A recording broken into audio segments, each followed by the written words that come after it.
Non rubo tempo Prego. perché penso che sia già chiara la situazione, era anche su tutti i giornali, quindi so che c'è stato anche un incontro della Presidente con la società, quindi lascio all'assessore di rispondere all'interrogazione, poi casomai in replica dirò qualcosa. Benissimo. La Regione Friuli Venezia Giulia, in coerenza con il percorso di gare pubbliche del passato, ha indetto, come sappiamo, nell'ottobre del 2014 una gara pubblica europea per l'affidamento del servizio pubblico di trasporto su gomma marittimo con bacino unico regionale e, come ricordato,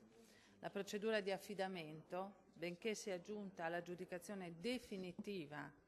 alla società TPL FG SCARL, composta dalle 4 aziende che attualmente esercitano il servizio di trasporto nelle province di Pordenone, Udine, Gorizia e Trieste,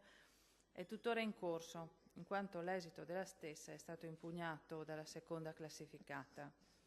il raggruppamento temporaneo di imprese costituito da Bus Italia, Sita Nord e autoguidovie. Come è stato ricordato, la Regione ha agito in giudizio in ogni occasione e grado necessario per difendere l'impianto della gara pubblica stessa, al fine di giungere quanto prima al termine della procedura e poter, tra l'altro, usufruire di un risparmio di circa 12 milioni di euro l'anno, di circa il 7% di chilometri di servizio effettivi in più rispetto agli attuali,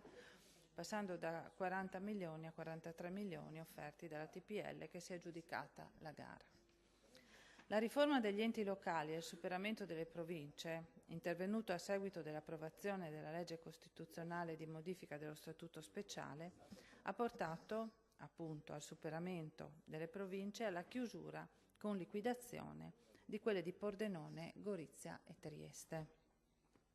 La Giunta regionale, con la delibera del 25 luglio, accogliendo la forte richiesta del territorio, e qui lo voglio sottolineare perché questa è stata davvero una richiesta pressante e trasversale dei territori di ricevere le quote delle ex province, ed è stata formalizzata anche durante la seduta del Consiglio di Autonomie Locali del 19 luglio 2017, ma da una serie di lettere del Comune di Pordenone che si faceva portatore dell'interesse del territorio proprio nel lasciare ai comuni facenti parte del territorio stesso delle province in liquidazione le quote delle società del trasporto pubblico locale. Quindi in questa delibera vi leggo letteralmente che cosa ha previsto la Regione: che le quote di partecipazione nelle società di trasporto pubblico locale sono assegnate ai comuni del territorio provinciale di riferimento in proporzione alla rispettiva popolazione residente, ma resta impregiudicato, nei limiti consentiti, ogni orientamento della Regione volto a mantenere con gli enti locali la governance del sistema del trasporto pubblico locale regionale, con un ruolo attivo riguardo alle scelte di indirizzo relative alla programmazione e gestione del servizio. Questo è proprio il testo letterale del contenuto della delibera 1396 del 2017 del 25 luglio. Va anche ricordato quanto detto a proposito dal consigliere Colautti, che tale decisione rispetta le disposizioni contenute nell'articolo 27,12 quater del DL 50 del 2017, come convertito in legge, in quanto le quote alle aziende di trasporto non potevano essere attribuite alla partecipazione o controllo dell'ente affidatario del servizio. Capite bene che l'ente affidatario del servizio in questo caso è la Regione. Siamo nel contenzioso, attribuire anche per un sol giorno queste quote alla Regione certamente avrebbe aperto un contenzioso non banale. Cioè, la situazione è molto articolata rispetto al fatto che siamo all'interno di un contenzioso milionario, che la richiesta dei territori è stata di questo tipo, e quindi come conclusione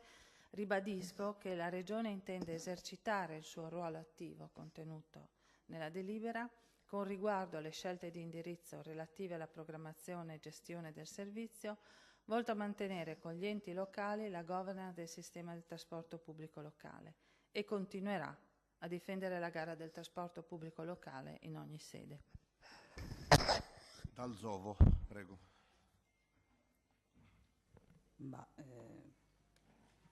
Io mi dichiaro ampiamente insoddisfatta dalla risposta dell'assessore, perché di fatto mi immagino di poter dire che non mi ha risposto e tantomeno credo abbia risposto al consigliere Colautti, perché non avevamo chiesto l'iter della gara, il contenzioso, il passaggio di quote, eccetera, eccetera. Avevamo chiesto cos'è che vogliamo fare per evitare quello che in teoria sta già avvenendo in qualche maniera. Quindi va benissimo che l'assessore mi dica che ricorrerà in ogni sede, continuerà a difendere il TPL, bla bla bla, però di fatto non mi ha risposto all'interrogazione, pertanto mi dichiaro assolutamente insoddisfatto.